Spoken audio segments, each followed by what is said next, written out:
Hey guys, welcome to the first video in American History 2. And what we're going to be looking at today is the Second Industrial Revolution and a period of time in American history known as the Gilded Age. And this lasts from pretty soon after the end of the Civil War all the way until the year 1900. Here are your video goals. So basically, look at these questions and look at these key terms.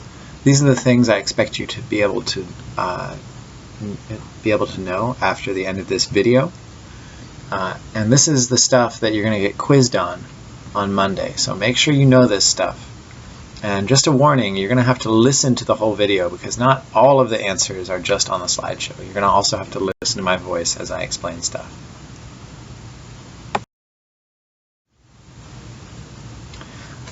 So let's get started by talking about the Second Industrial Revolution, which lasts from around 1870 to 1890. So historians talk about two different industrial revolutions. The first industrial revolution we talked about in our last class. What you saw in the Industrial Revolution, the first Industrial Revolution, were a couple of major new technologies that came about that totally transformed the way things were made. And these big technologies were steam power, mass iron production, factories, and railroads. This made it way easier to make lots of stuff and then to ship that stuff all over the country and all over the world. Something similar happens again in 1870 with the Second Industrial Revolution. And what happens here is you see three new technologies coming online, and these lead to a whole bunch more breakthroughs. And the three technologies that really characterize the Second Industrial Revolution are electricity, oil, and mass steel production. So steel, by the way, guys, is just a better form of iron that's stronger and more flexible, and you can do more stuff with it.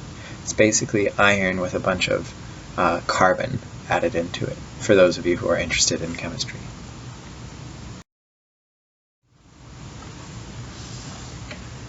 And as you might expect, these big breakthroughs in technology had some positive effects on American society.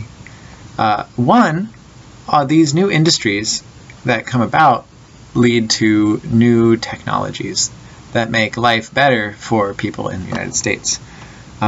The use of oil leads to the creation of cars, and later, around 1900, the invention of airplanes.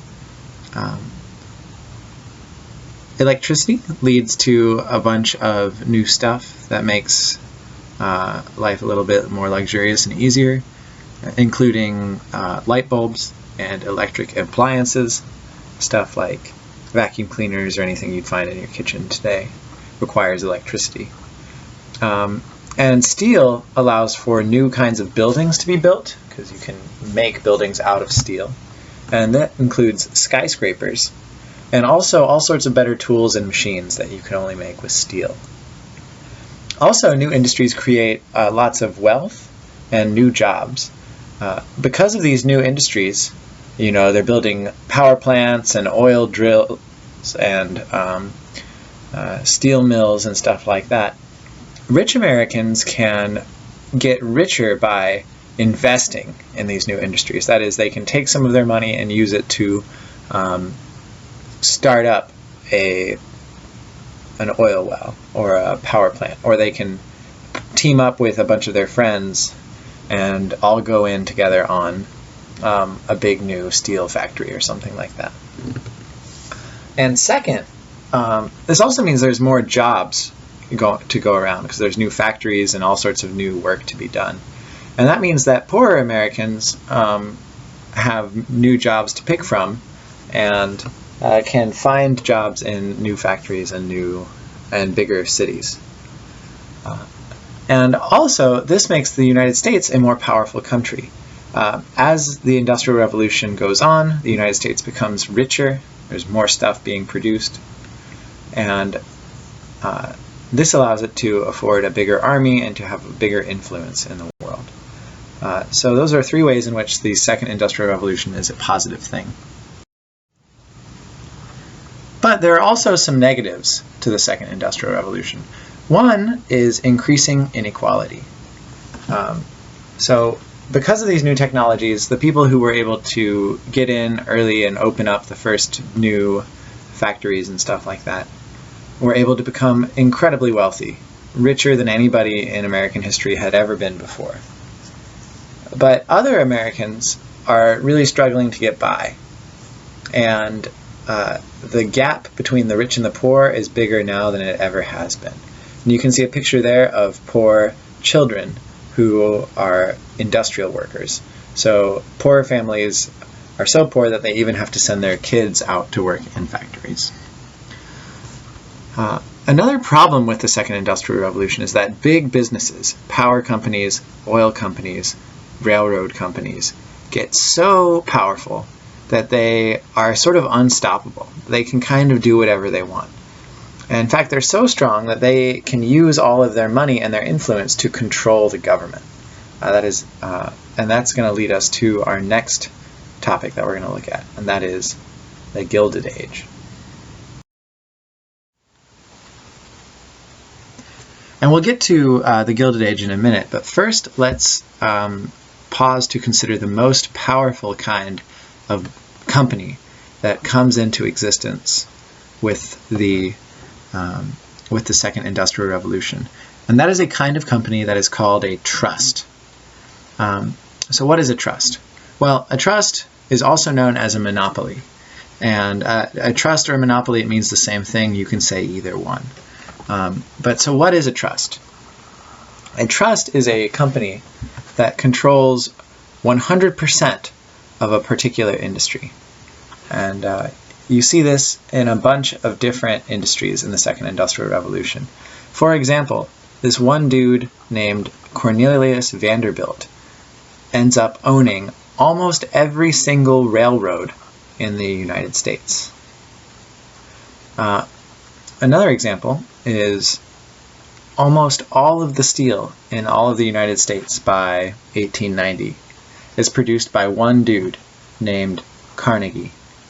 And last of all, and maybe most famously, the Standard Oil Company, owned by John D. Rockefeller, comes eventually to own the entire oil industry in the United States. And so this is sort of a new thing. It hadn't come up before, but so how do trusts actually form? Well, how trusts form is that as companies become more and more powerful, they are able to use their power to buy up smaller companies. So if you're the biggest oil company in the game, you can use your wealth and your power to buy up smaller oil companies until you're the only oil company left. And that can lead to some big problems.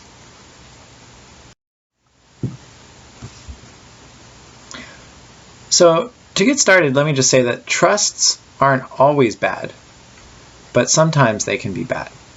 And in the Second Industrial Revolution, they ended up being pretty bad. And here's why.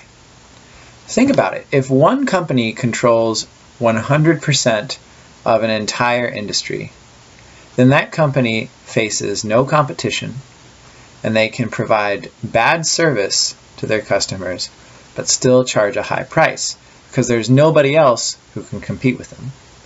So think about this for a minute. Imagine that there was only one company that made smartphones. Let's say that only Apple existed and no other smartphone companies existed. What that would mean is that Apple could charge any price for its phones. It could charge $10,000 for an iPhone if it wanted to. And what this means is that if that was too much money for you, then your only other choice would be to not have a smartphone. And so then you're kind of screwed. You could either buy a really, really expensive iPhone, or you're stuck and you can't have it. And so that's why monopolies are bad. if there are multiple companies selling similar products, then they can compete with each other, and you'll buy whichever one is cheaper. So both will have good prices. But if there's only one company, then stuff gets really expensive, and it's probably not even very good because they don't have any competition. Another reason that trusts are bad is they can acquire so much money because they're getting all of the money in a particular industry that they can use the money that they acquire to control the government and to grow even more powerful. They are so rich that they are more powerful than the government in essence. And this is what happens by the end of the Second Industrial Revolution. This picture here, by the way, guys, is interesting. And so what you can see is it's basically an example of a monopoly squeezing workers and squeezing poor people. Basically, the monopoly has all the power, and the poor people are forced basically to pay whatever price the monopoly wants. And so this leads us into another topic called the Gilded Age. So the Gilded Age, if you look at the dates, you will notice goes on about the same time as the Second Industrial Revolution. So while the Second Industrial Revolution is going on and you're seeing all of these new technologies and new companies, you're also seeing some changes in the government that we call the Gilded Age. And so what's happening during the Gilded Age? Well, basically what's happening is it's a period of political corruption where the government isn't really doing its job. And what's happening here is that politicians really, really need money in order to win elections and to attract followers. And because the politicians are so worried about money, they don't even really think about doing what's right for the country. They just do whatever they need to do to get the money that they need. And because of this, big companies are able to use their money in order to control the government and get what they want. So instead of the government doing what's good for the country, instead the politicians are just doing what's good for themselves and what's good for big businesses.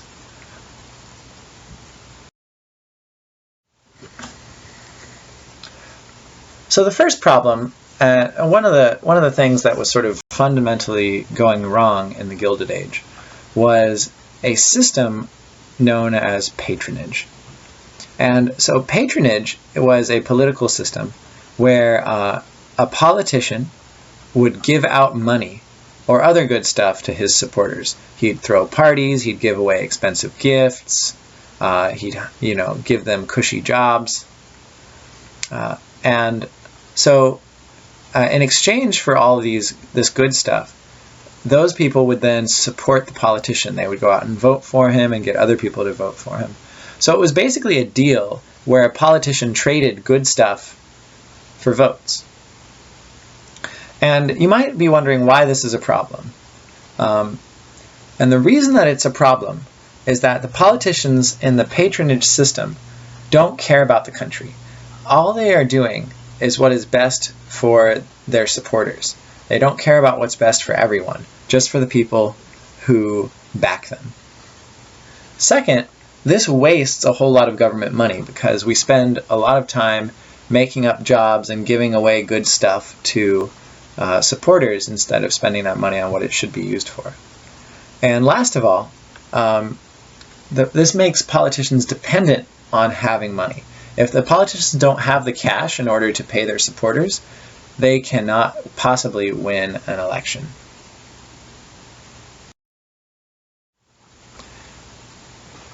And this leads us to our next problem, which is corruption. Corruption, guys, is any time when a government official misuses their power in order to get rich. So instead of doing their actual job, they're just using their position in the government to make money illegally. And the reason patronage leads to corruption is that the politicians are so eager to get rich that they don't really even worry about what their real job is. Instead, they just spend their time getting money in whatever way they can. And the two big ways that politicians would would be corrupt and how they would get money illegally was, one is they could accept bribes from companies. Basically, a big company could give a whole bunch of cash to a political party or to an individual. In exchange for that, the politicians would then pass laws that the company wanted. Another way is that you could straight up just steal public money. So money that was supposed to go to some kind of project could instead just be put into your bank account. And there were several major scandals that happened during the Gilded Age, where it was realized that millions of dollars of money that should have gone to pay for stuff like railroads instead ended up in the bank accounts of corrupt politicians.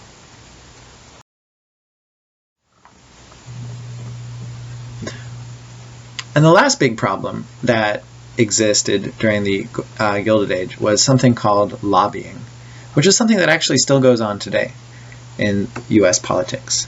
But so lobbying was a way in which companies would try to get politicians to do what they wanted them to do. And how they did this is they would send lobbyists to lobby politicians. And so a lobbyist was somebody who would go in and basically track down politicians and try and make friends with them and give them gifts and make promises to them that if a politician voted for this or that thing that the company wanted, that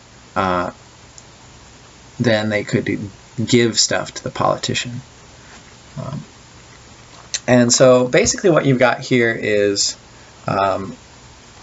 companies are using money in order to control the government. You're sending out lobbyists who lobby the government and try and get the government to pass laws and then give them good stuff in exchange for that. So it's kind of a dishonest deal between companies and the government.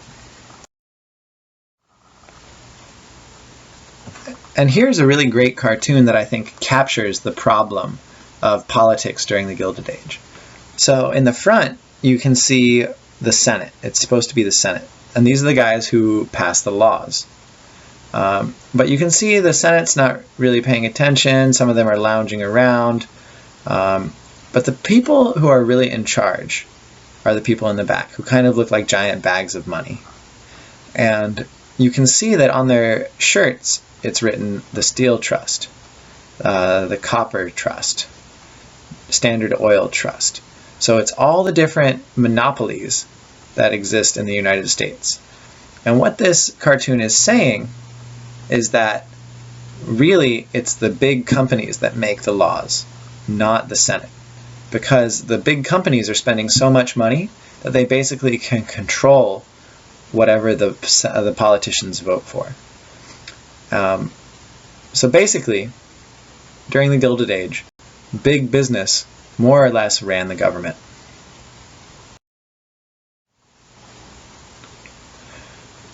And as you might suspect, there were some pretty negative consequences to this going on, all this corrupt government and all of this powerful big business controlling the way things went. And one big problem is that inequality got worse and worse. Because the government would only pass laws that helped big business but hurt the little guy, the rich got richer and the poor got poorer.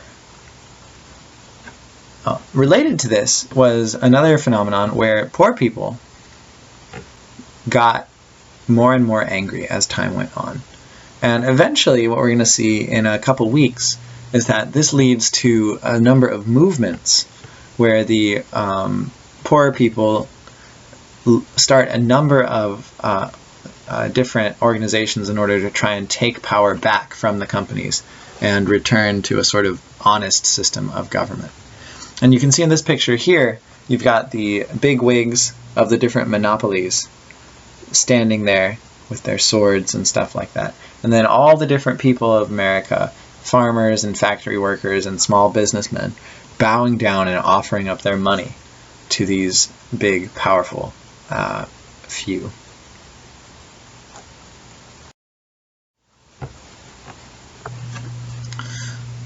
And one more thing I want to talk about was an idea that became very popular among some people during the Gilded Age. And this was an idea called social Darwinism. And so, as you guys know, Darwin believed in something called survival of the fittest. He basically said that the strongest animals, the most fit animals, are the ones that survive and reproduce, and that's how evolution works, is that the animals that are most successful breed, and the animals that are least successful die out. And that's how organisms get better adapted to their environment over time. Well, some people who read Darwin, some rich people who read Darwin, thought that you could use Darwin's theory of evolution to justify inequality, to say that it was all right for some people to be very rich and some people to be very poor. And what these people argued, and they were called social Darwinists, they argued that inequality was natural because the rich deserved to be rich because they represented the strong and the fit. Basically, the smartest and hardest working people were the ones who got rich, so that was fine. And on the flip side, they argued that poor people deserved to be poor because they were weak and lazy and stupid. And so social Darwinists said that there was no problem with the fact that most people were poor, that it was just fine the way it was, because the rich deserved to be rich and the poor deserved to be poor. And they believed that if a poor family had a rich child, or had a very smart child, that child would eventually go on to be rich. So there was no injustice in inequality, because the rich would naturally rise to the top, or the smart would naturally rise to the top, and the weak and the stupid would naturally fall to the bottom. And of course there are probably some big issues with this type of thinking, and we'll talk about that in class. But for right now, I just want you to think, how solid is this logic? What are some problems in this argument?